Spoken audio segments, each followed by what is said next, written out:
Que segredos é que esconde o subsolo de Lisboa? 3 anos depois de A Lisboa Subterrânea do Marquês de Pombal, os investigadores Fernando Teigão dos Santos e Pedro Costa regressam com A Lisboa Subterrânea na Colina dos Hospitais, onde relatam a exploração urbana que empreenderam em plena pandemia, num longo percurso entre Campolide e o Intendente, passando por baixo e pelo interior de hospitais, quartéis e palácios, para desvendar os segredos das águas livres e as suas ligações à saúde dos lisboetas. O que é que mudou entre os tempos da cólera e agora da Covid-19? Olá, Fernando, e olá, Pedro Costa. Olá. Bem-vindos, obrigado por terem aceitado este meu convite. Bem-vindos de volta ao Observador. Vocês já são alguns homens da casa, completamente. Embora a última vez foi há 2 anos e 4 meses, é muito tempo. Não É pode verdade, ficar tanto o tempo foge, flui como a água. Mas também, exatamente, e com esta pandemia não conta, não é? Ajudou. Foi um bocado... Devo dizer que eles estão com estes capacetes, não é porque a luz não funciona aqui no Observador, mas é porque vieram um bocadinho a preceito para esta conversa. Também porque estamos a ser transmitidos em direto nas redes do Observador, quer no YouTube, quer no Facebook. Aproveito para estar connosco. Já agora aproveito para conhecer melhor os nossos convidados. O Fernando Teigão dos Santos, aqui, alentejano, ele nasceu em Évora. Exato. E é de formação é biólogo e tem 2 filhas que se habituaram, como ele gosta de dizer, a vê-lo chegar imundo a casa e sem tesouros. Porque tu ias escavar e percorrer, mas não encontravas nada de jeito. Pois, mas é verdade, eles habituaram-se a ouvir falar em túneis subterrâneos e sabem que eles existem. Se calhar já não são bem as histórias que muitos miúdos acreditam dos 5 e de uma aventura de túneis. Não, Exatamente. estes são mesmo túneis reais e para elas já é algo banal, como num qualquer desenho animado. E Outra vocês vez, acabam- foi-se outra vez ver túneis. E acabam por, às vezes, descobrir coisas engraçadas, é verdade. Aqui nesta exploração que vamos falar, estou-me a lembrar de uma garrafa de vidro linda de morrer, que vocês encontraram É verdade. inteirinha, no meio de um imenso entulho. É incrível.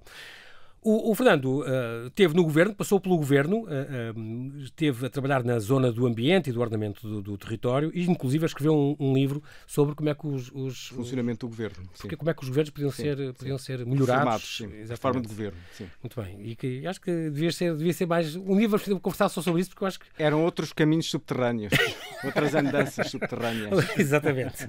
O Pedro Costa nasceu em Moçambique, ele tem também 2 filhas, com um bocadinho mais velhas que as do Pedro, que as do Fernando. Estas é um bocadinho, ao saber que o pai anda por todo lado com detector de gases, galochas, descensores, mosquetões, arneses e coisas, já te começam a pensar como é que a gente vai conseguir fugir de casa pelas janelas sem o pai se aperceber. Não, eu já tenho o cuidado de guardar o material na arrecadação e ter a chave comigo, Exato, porque eles não terem nunca acesso. se sabe, não é? Senão qualquer dia saem pela janela e primeiro tem que ter formação para isso. O Pedro é engenheiro com experiência de espeleólogo e ele é espeleólogo de nível 2 e não é o teu nível de nível 2. Ainda é. É uma espécie de cinturão castanho ou cinturão azul.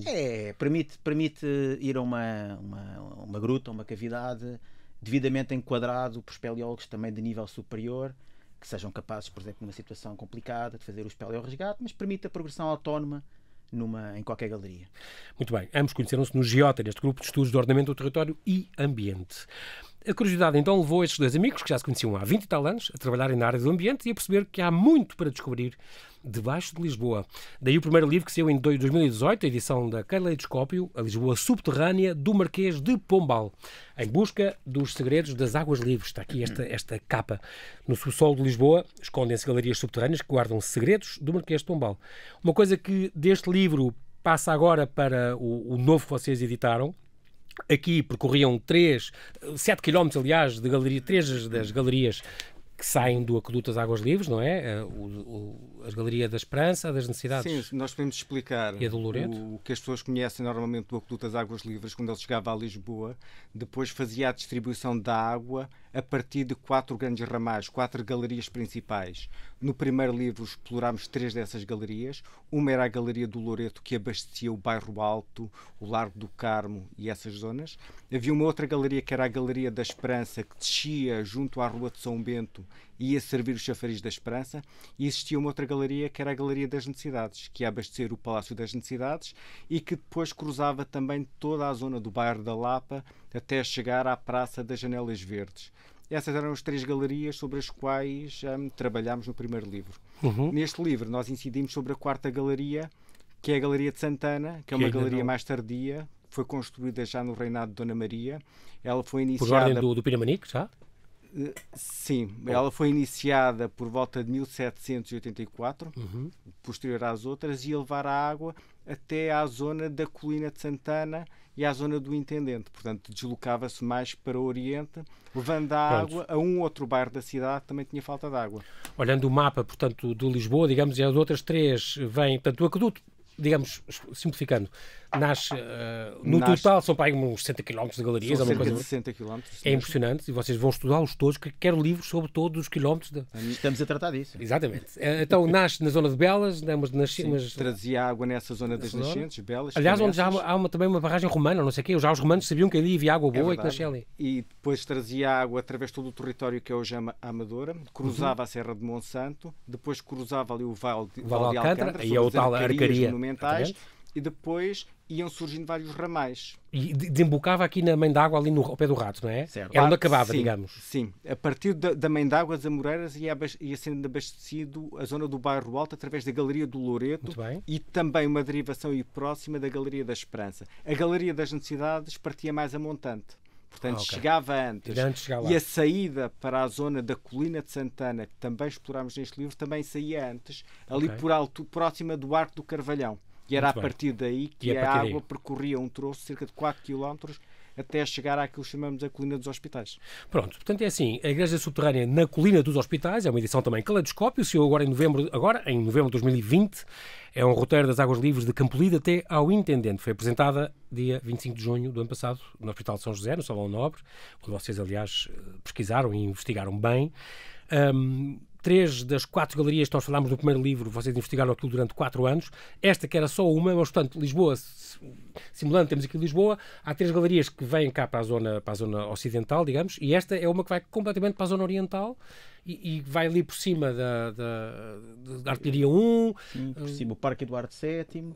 Passa por cima da Estufa Fria, vai por aquela zona. Exatamente. Até São Sebastião da Pedreira. À zona da Estefânia, São Sebastião da Pedreira. Depois vira ali à direita e desce em direção que é, ao Tomás Fórum, Ribeiro? Tomás Ribeiro, Fórum Picoas. Aí era o ar livre, não era? Aí era ao ar livre. E depois Picoas Judiciária, passa naquela zona. Passa na Judiciária, é o antigo Cruz do Taboado, onde havia um chafariz. Já não existe. Já não existe, desapareceu, essa zona desapareceu toda. Aí também era em superfície e continuava em direção até ao Campo de Santana. Pronto, e aí é que depois havia uma série de hospitais que ele servia. Exatamente, era um ponto nevrálgico essa zona, porque distribuía para todos os hospitais e distribuía também para a galeria que descia em direção à zona de Almirante Reis, até ao Intendente. Portanto, era uma zona importante de distribuição de águas. Muito bem. O livro começa com um leilão. Eu devo dizer que vocês, Fernando e Pedro, têm jeito para escrever isto, porque começa com um leilão onde eles vão buscar duas obras que já têm 170 anos, sobre o aqueduto e sobre os chafarizes, sobre estes ramais, mas obras antigas. E, portanto, eles vão leiloar e ver se conseguem ficar, e conseguem, mas a descrição está fantástica. A gente fica nervosa a pensar se eles vão ou não ficar com aquelas, levantando a bandeirinha 26, se conseguem ou não ficar com aquele livro, mas conseguiram aqueles 2 livros. São aquilo que nós chamamos as Bíblias do Aqueduto. São 2 livros muito antigos. Que já têm as cartas antigas. 2 primeiras e... edições, do Major Chelmic e do Veloso de Andrade, que têm mapas lindíssimos e que nos dão uma percepção do que era a distribuição das águas pela cidade de Lisboa. Nós já conhecíamos aqueles trabalhos anteriormente. Existem facsímile, não é? E nós tínhamos, mas quisemos comprar a primeira edição e foi uma sorte tremenda serem colocados à venda numa altura em que nós estávamos à procura de desencadear este trabalho. E, portanto, fomos ao leilão e fomos nos bater pela sua compra. Com outros interessados. Foi inspiração. Fomos procurar inspiração àquele leilão. E é curioso porque isto tem muito do vosso trabalho, também é muito de gabinete e de vocês têm que ir consultar estas coisas dos SIGs e dos ordenamentos do território e vocês têm de comparar dados de GPS com dados das cartas antigas e como é que vocês, por exemplo, estão debaixo de terra, estão a 3,5 metros, 4 metros debaixo do solo de Lisboa, como é que sabem, o GPS chega a algum sinal lá? Aí não chega. Não chega. Portanto, o que nós fazemos é um trabalho prévio de reconhecimento à superfície, de onde é que são os acessos. Porque procuram alçapões, as portas verdes, as famosas portas verdes. Exato, o alçapão foi uma novidade neste livro. Ainda não tínhamos entrado assim por um alçapão no meio da rua, mas já lá vamos. Sim. E portanto, o trabalho passa por comparar, por conhecer as plantas originais da época, de há 150, 200 anos, comparar com o que temos hoje, com o território que temos hoje, fazer sempre uma visita de superfície à procura dos acessos, do que é que poderá existir ou não, o que é que foi construído por cima, o que é que não foi construído, e depois, lá dentro, o que fazemos, normalmente é que medimos distâncias e vamos vendo onde é que estamos. Vamos procurando, olha, esta saída está a 300, 400 metros, deve ser para aquele edifício que sabemos que era abastecido. E vamos fazendo esta comparação, este registro, e ficamos a saber onde estamos. Tem um medidor, um laser que vocês laser, que consegue dizer a distância exata. Vamos fazendo uma topografia expedita, digamos, da galeria, vendo o estado de conservação da galeria. Tem sempre um bloco onde podem escrever à prova d'água que dá para tomar notas e assim? Sim, e fotografamos também os locais por onde passamos e vamos registrando vários pormenores e imagens que nos ajudam depois a perceber muitas vezes o que é que ali está. Muito bem, inicialmente vocês estavam a trabalhar noutra a vossa linha de investigação não estava aí para esta galeria, tinham feito as outras 3, esta seria uma quarta que um dia iriam pegar, mas para já estavam a trabalhar na Rota das Nascentes, portanto é uma rota com 40 km para aí, sim. Até Belas, até à zona de Belas.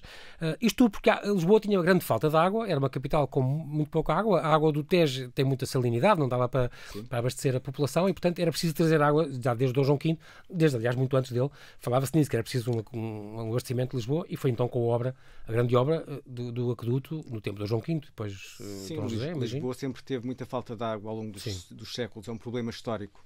E a população era abastecida por cisternas, por poços, por nascentes locais, por águas superficiais. E por esta altura, no reinado de Dom João V, também devido à maior disponibilidade de recursos e depois de várias tentativas de trazerem as águas da zona de Canelas e de Belas até Lisboa, foi finalmente iniciado o trabalho da construção do aqueduto das Águas Livres a partir de 1731.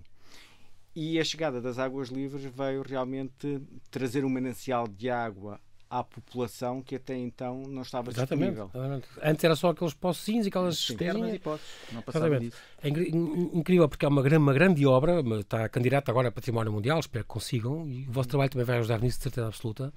E só aquele Vale de Alcântara é uma coisa única no mundo, aquele arco grande está no Guinness Book como o maior arco de pedra do mundo, ainda, inaugurado 7 anos antes do terremoto e aguentou excepcionalmente bem, aqueles maciços rochosos também deixam isso acontecer, não é?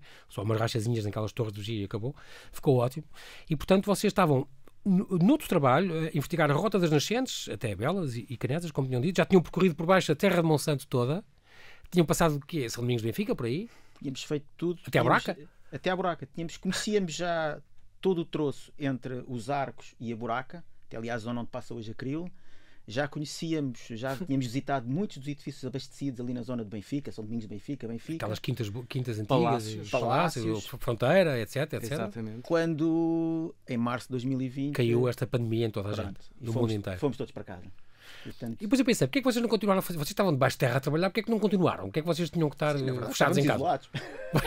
Existiam outras porque é que vocês poderiam contaminar debaixo dos túneis de Lisboa? E eu penso sempre na questão de vocês estão a 3,5 metros, 4 metros em média. Sim, por aí. Então, mas qualquer obra, de qualquer prédio que faça garagens ou qualquer metropolitano, qualquer coisa, não estraguem, não rebenta essas galerias todas. Tem aqui outras questões que têm a ver também com o contacto. O trabalho não é só uma questão de trabalho em profundidade, é também uma questão, muitas das vezes, de conhecermos por onde é que passa o aqueduto à superfície. É também todo um trabalho que tem a ver com pesquisa de arquivos, com entrada em edifícios históricos e também com a própria colaboração que nós temos e que tem sido imprescindível ao longo de toda esta aventura, que tem sido a colaboração com o Museu da Água da EPAL, que também nesta altura do campeonato também tinha uma série de limitações. E eles agora, sim, portanto, e eles agora também, eles desde o primeiro livro ficaram encantados com vocês e contam maravilhas do que foi, acharam que vocês eram loucos, claro, primeiro contacto, são loucos. Sim. Ao querer visitar, e começou no Palácio do Marquês com esta história, não é? Ao querer mergulhar em Lisboa. Tem sido sobretudo uma relação de colaboração muito profícua para ambas as partes. Isso é muito importante.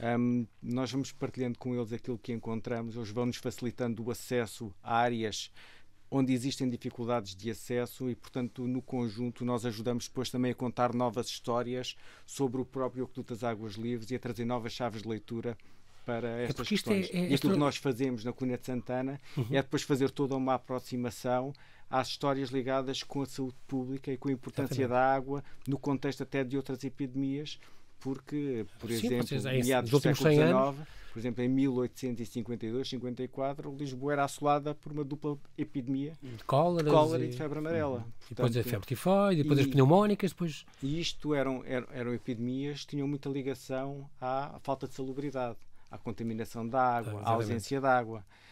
E o facto de a água ter chegado a esta zona específica da cidade de Lisboa, que é a Colina de Santana, é ela que vem proporcionar que, sobretudo, o Hospital Real de São José fosse implantado naquele sítio alto onde ele hoje existe. Que hoje tem bastante água por causa disso. E nós tínhamos aqui uma curiosidade imensa, que era perceber, então, será que há túneis ainda hoje a chegar a hospitais, como o Hospital de São José, em pleno século XXI? Exatamente. E foi este driver, foi estas inquietações que nos levaram a ir bater à porta do conjunto de entidades. Este Hospital de São José substitui, era o antigo colégio de Santo Antão, o novo, não é? Dos jesuítas. Era um colégio de nobres, era um colégio rico. Antes havia o Hospital Real Todos aliás, os Santos. Havia o Hospital Real Todos os Santos, que ficava na zona do Rossio. Teve um grande incêndio em 1750 e depois é arrasado pelo terremoto poucos anos depois.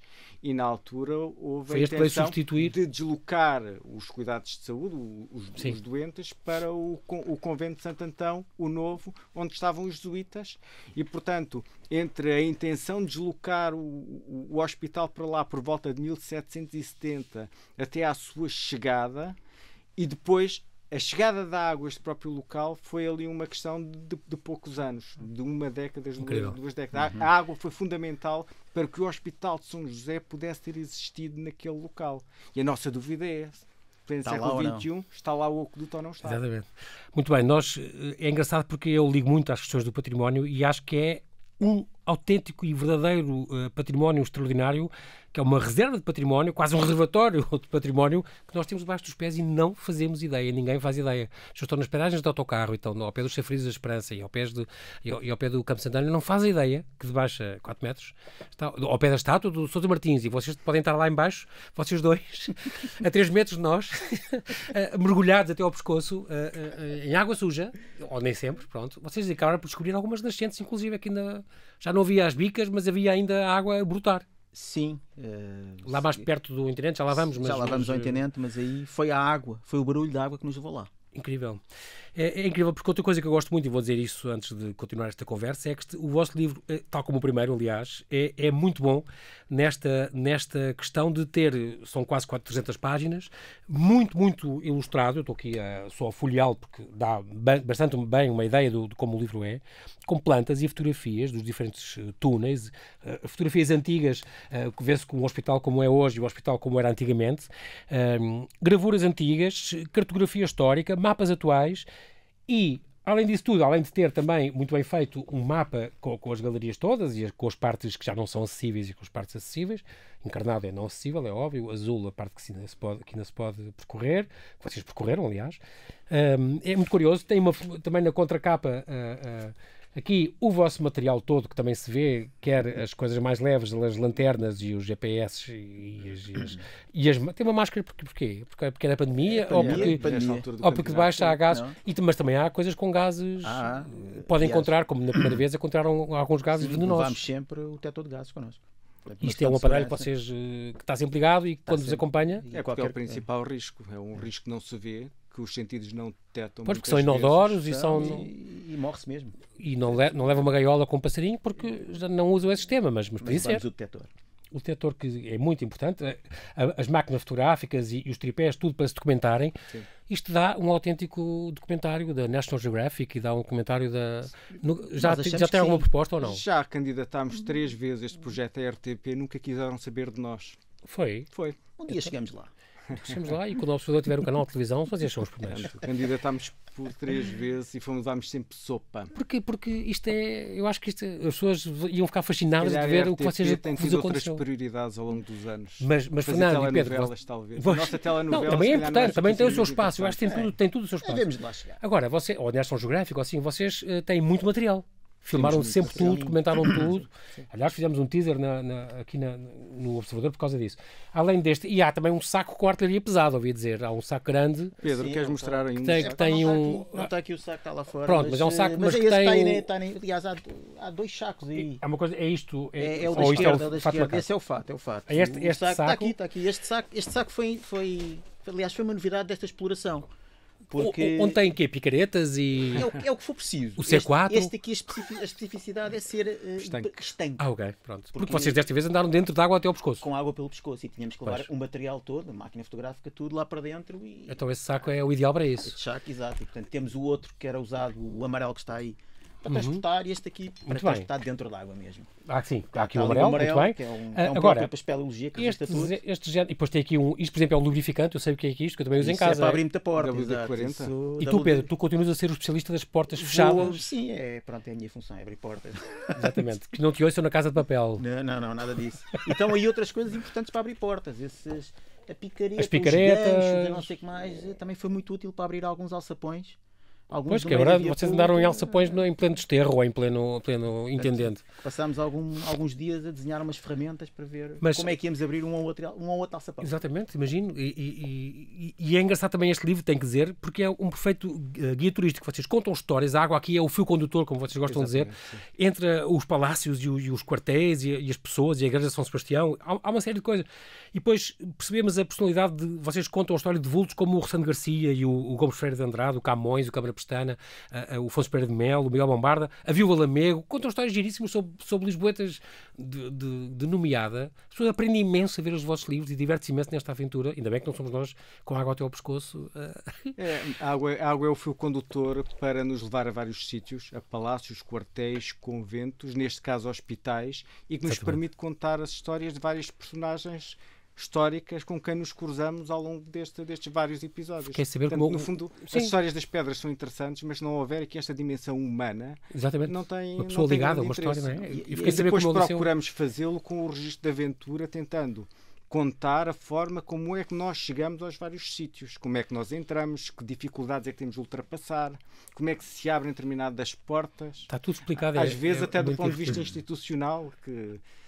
Como é que chegaram lá? No caso do intendente, a porta que nos levou a revelar, se calhar, o ponto-chave desta história, que foi um troço de 500 metros que fazia a ligação aos chafariz do intendente, era um troço que estava fechado há décadas e a porta teve de ser arrombada. É a tal que chegaram quase no fim, no sábado de manhã, é essa? É essa mesmo, exatamente. Vocês contam quase no fim, estava quase a acabar a expedição, já tínhamos o livro praticamente já todo escrito. E de repente...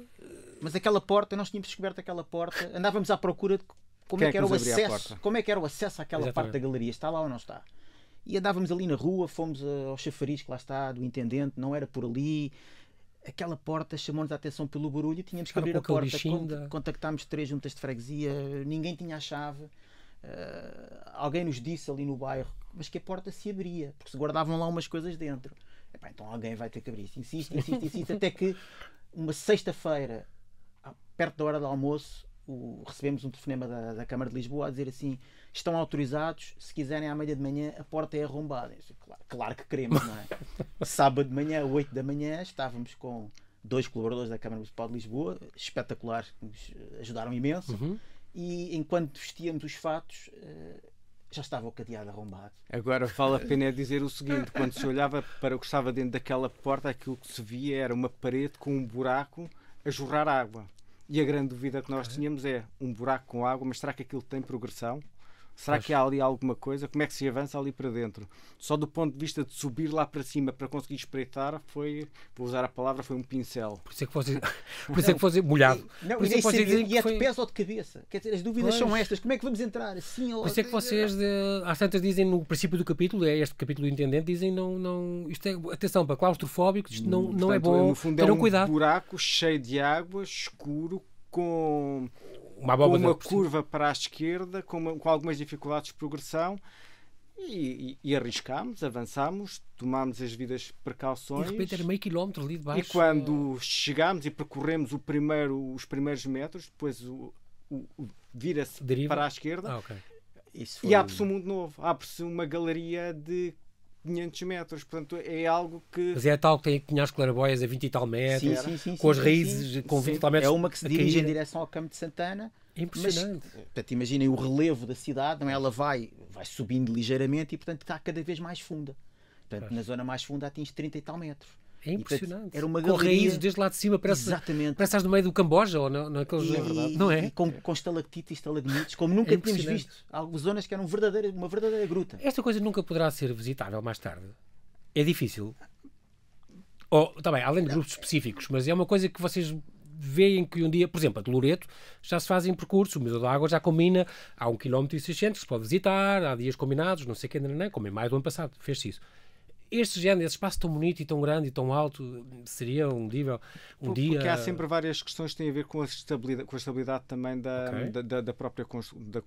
A segurança acima de tudo. Portanto, claro. Isto tinha de ser tudo avaliado, mas certamente será um dia, talvez possa ser possível. E com os cuidados necessários para também não estragar a beleza da galeria. Pois. Porque as estalactites e as estalagmites, Isso é preciso frágil. passar com muito cuidado. Frágil, claro. Na verdade, Para lá deixar o que aquilo lá já está, é mais do que uma galeria. Aquilo é uma autêntica gruta que está ali situada com estalactites, com todo um conjunto de elementos, de calcificações nas paredes. Ou seja, a beleza está nas alterações que aquilo teve. Não tem interesse pôr como era antes. Não, tem interesse é visitar como está agora. Exatamente. Vocês levavam uma GoPro, vocês têm uma... sim. E está sempre a filmar tudo. Ok, pronto. O ponto de partida deste livro é, portanto, estes quilómetros que eles tinham que fazer, aqui por baixo, para este lado. Hospitais visitados tem aqui o de São José, por exemplo, e depois contam imensas histórias, aquela coisa das sanguessugas. Era uma coisa impressionante. Em 1849 pediram 83.131 bichas pedidas para chupar o sangue. Muito bem, então, falar de sanguessugas, eram estes sangramentos e as dietas a caldos. Era a coisa como vocês explicam esses tratamentos, não é? E às vezes dizem, bem, não sei se era melhor o tratamento assim, nós preferíamos morrer. Sem ser tratado. Dizer mal por mal antes na prisão do que no hospital. Exato. A biblioteca e a aula da esfera em São José, que é uma coisa que vale muitíssima a pena. Andaram na Gafaria, no Hospital de São Lázaro. Eles já não existem. Este que foi transformado, ou é o do Amparo, que foi transformado numa lavandaria. Um deles é o Amparo. O Hospital do Amparo também já está desativado. A febre amarela teve lá um papel importante. O Convento dos Capuchos também, com esta cisterna gigante. É esta que depois você... não, a gente está lá. É porque vocês desceram com umas escadas, uma coisa linda de morrer. E que depois da extinção das ordens ficou o Asilo da Mendicidade, é esse. O Palácio Mel, portanto, que pertence a estes capuchos. Tem também é neste sítio que tem aquele núcleo museológico, que tem as máquinas antigas de raio-x. Tem aquela cadeira de rodas, e eu achei aquilo de imensa graça. Talvez a primeira que teve cá. Sim, nós chegámos aos capuchos e íamos acompanhados do Carlos Boavida, um técnico do Gabinete de Património Cultural do Centro Hospitalar Universitário de Lisboa. Foi incansável, atenção. Foi realmente incansável e que com imenso gosto nos abriu aquele depósito. Ele está a fazer um trabalho de catalogação, uma inventariação de todo aquele material e nos foi contando as histórias à volta de cada uma daquelas peças. Portanto, foi realmente uma visita. Antigos, as luzes do bloco operatório, a tal cadeira de rodas. Uma cadeira de rodas. A cadeira do século XVII, é impressionante. Da oftalmologia, portanto, tudo isso ele nos foi contando e mostrando. As loiças que eram usadas, Vista Alegre, porque que eram, não era, tudo isso. Os frascos com os produtos. Exatamente, tudo isso nos foi sendo contado. O Museu da Dermatologia também era lá. É lá, também. Também é uma coisa que faz um bocado de impressão, mas também existe. Acho que se pode visitar. Tiveram no Miguel Bombarda também o antigo convento de Rilhafoles, onde aí o Pedro... Fernando, o Pedro aí ficou perdido lá dentro e adorou. Porquê? O Pedro aí jogava em casa, de certa forma, não é? Não, por ele ser louco, também é um pouco. Mas... Convém dizer que aquilo foi um antigo hospital de pessoas que tinham problemas psiquiátricos. Mas foi uma exploração fantástica. Chamava-se o Hospital dos Alienados. Impressionante. Na tarde nós lá chegámos à procura de um túnel perdido lá em determinado sítio com o guarda Faustino. Vão lá. Vamos embora. Mas o Pedro estava em casa porque... Porquê, Pedro? Conhecias aquilo antes? Conhecia aquilo antes. A minha mãe trabalhou no Hospital Miguel Bombardi. Como psiquiatra. Exatamente. E eu passei lá, quando ela estava de banco, passei lá muitos sábados e domingos a brincar naqueles jardins junto ao balneário de Dona Maria. Muito antigo, muito bonito. E portanto aquela tarde foi regressar uns anos atrás. Tem aquela coisa do sistema panóptico que eu achei bem. Aprendi o que isso é. Portanto, aí para nós foi matar. Aquele redondo, digamos, aquele pátio redondo, onde todas as celas, digamos, dos quartos dos doentes davam para toda a gente era vigiada, portanto. Sim, e guardo de memória o silêncio que havia ali dentro. Desta vez? Desta vez. O silêncio foi algo que a mim me impressionou imenso. Lembras-te daquilo com gente? Não, eu lá dentro ao pavilhão de segurança, na verdade nunca tinha ido, que a minha mãe dizia-me sempre ali, aquilo é o pavilhão de segurança, ali não dá para visitar. Pronto. Eu conhecia o resto. O pavilhão de segurança é o redondo? É o redondo, exatamente. O panóptico, exatamente. Okay. E aquilo agora estava vazio e o silêncio no meio de Lisboa a mim impressionou-me imenso. Mas o que é curioso é que não estava completamente vazio, porque nós abríamos as portas e havia material que lá estava deixado desde o tempo em que se tratavam os doentes. Como por exemplo a secretária do... E havia lá máquinas que estavam choques elétricos, era o Convulsator. Eletroconvulsões. Havia lá assim, uma panóplia de material. Que inclusive é a secretária do próprio Miguel Bombarda que foi assassinado. Esse está no edifício principal. Ok. Está lá a secretária onde ele foi assassinado Ah, por um sim, doente, senhor, e o Aparício, O quadro Sim, onde sim. estão. que entrou lá, onde já tinha tido alta Sim. e deu-lhe uns tiros, e o quadro tem uns tiros Estão lá os marcados. Sim. Impressionante, o que vocês ainda foram lá descobrir. Foram também ao Dona Estefânia, onde vocês, aliás, é engraçado porque põe esta descrição da própria rainha Dona Estefânia e o próprio Dom Pedro V, que tinham feito ali um troçozinho da galeria subterrânea e tinham gostado imenso. É muito engraçado um dia, isso calhar está à vista outra vez. Era giro. Foi um passeio romântico daqueles dois monarcas, numa fase... que é uma fase curiosa também da história daquela estrutura, e nós aquilo que nós depois acabamos por fazer é a ponte entre a história da própria Rainha Dona Estefânia para a história do Hospital Dona Estefânia, que é um hospital já mais recente, construído de raiz, Exatamente. mas ao qual também chegaram as águas livres. E o que foi curioso é que nós encontramos uma referência ao abastecimento daquele hospital num terminal, numa determinada da fonte primária, mas depois não encontrávamos mais elementos sobre aquilo. E, portanto, fomos bater à porta, abriram-nos a porta para visitarmos o hospital, foram também incedíveis em época de pandemia, para irmos à procura do ponto de chegada das águas eventual livres mãe d'água pequenina, ao Hospital Dona Estefânia. uma pequenina mãe d'água. E estava lá. Quer dizer, na verdade, Foi já estávamos fantástico. mesmo a ir embora. Visitámos, nós procuramos sempre as caves, não é? Vocês As águas chegam às caves. vocês também têm uma estrelinha que vos acompanha, eu Não, acho. e já estávamos de saída, praticamente, muito Sim. obrigado. Mas há ali no jardim uma casita. Um pavilhãozito. Um pavilhão, uma coisa assim. Querem ver? Nós queremos sempre ver tudo. Claro. Não é? Já agora Claro. que estamos aqui, vamos embora, vamos ver. E conforme nos vamos aproximando, conhecemos logo. Não havia engano possível. Com aquelas, As janelas, as grades, exatamente, aquilo é uma mãe parejar. d'água. Aquilo é uma mãe d'água. Acho que giro. E aí fez-se luz. Portanto, na verdade, aquele abastecimento era o antigo abastecimento da Quinta da Bem Posta. Nós tínhamos estado a procurar do por Paço ele. da Rainha. Do Paço da Rainha. Nós tínhamos estado a procurar por ele na Academia Militar, onde está a Ok. Academia Militar. Não tínhamos encontrado. Porque fica colado ali, claro. Na verdade, o abastecimento era um bocadinho mais acima. Tá bem. Era onde hoje está o Hospital Hospital da da Estefânia. Estefânia, na ponta do jardim mesmo, exatamente. Exatamente. Engraçado. Portanto, aquilo estava perdido. Ali. A escola médico-cirúrgica também, que já não existe hoje, mas que também abastecia água, chegava ali, e incluindo o Hospital do Desterro. Vocês encontraram algumas coisas engraçadas, incluindo há histórias como os cães vampiros. Isto era o quê, os cães vampiros? Isso é uma história que nós contamos Era um mito urbano? sobre uma altura em que Lisboa não tinha saneamento básico, não Ok. tinha tratamento de resíduos e, portanto, tudo o que eram despejos, E o barro, água vai. micos, água vai, Vocês contam isso, os aguadeiros, contam lixo. água vai. Contam... Portanto, as ruas então estavam eram os cães ravosos. cheias de dejetos, de restos de comida, Ok. e, portanto, as matilhas de cães andavam à solta pela cidade, e havia relatos de viajantes estrangeiros que fizeram descrições verdadeiramente pavorosas Assustadoras. de dezenas de cães à solta a alimentarem-se daquele caos que se experimentava nas ruas e que era uma altura em que ameaça. a raiva para- matava, não é? Há alguma, claro, haverá alguma altura que vocês, alguma aventura que vocês queiram contar que não esteja aqui no livro, que já não coube? Deixa cá ver. Por exemplo, e aquela primeira parte, olhares cúmplices, quer dizer que está tudo a ser filmado. Aquela primeira parte que vocês já tinham feito de São Domingos, não sei o quê, pela buraca, até à buraca, e tudo isso já tem histórias para contar e estão escritas para mais tarde Estão constar escritas. num terceiro livro. Sim, Exatamente. Pronto. Então, A vocês, o que é que vos impressionou mais em todas estas descobertas? As garrafinhas de vidro, as ossadas dos gatos? Algo que não deixa de ser impressionante é que destes cerca de 15 quilómetros que se estendiam, que se prolongavam por debaixo da cidade de Lisboa, ainda hoje é possível percorrer no subsolo cerca de 8 quilómetros nas 4 Incrível. galerias. Isto para nós foi uma surpresa. Sim, que resistiu A 150 anos, 200 quantidade anos. de elementos patrimoniais ligados com a história da cidade que se escondem aos pés da cidade de Lisboa são de facto uma reserva de património fantástica pelas histórias que têm. À nossa escala, são talvez o equivalente às catacumbas de Roma ou às catacumbas de Paris. Que À são nossa visitáveis escala e e que com são funções diferentes. Aqui são É uma coisa funções bem ligadas feita. com o abastecimento de água. bem feita e bem rentabilizada, pode ser uma mais-valia para... para uma cidade que vive do turismo. Exatamente. Sem dúvida. Por exemplo, eu soube agora que as galerias romanas, por exemplo, vão ser abertas todo o ano, é uma coisa que é sempre só duas vezes por ano é que abre. Sim. Agora vão fazer um centro de interpretação com uma entrada possível pela Rua da Prata e tal. Aqui dizia os planos originais a partir dos finais de 2020, mas com certeza que agora isto foi tudo mudado graças à pandemia, portanto não vai ser já. Mas a ver esse facto, as pessoas estão curiosas, que as pessoas que estavam-se muito só 2 vezes por ano, é que podem descer ali, que vale a pena, é uma visita engraçada.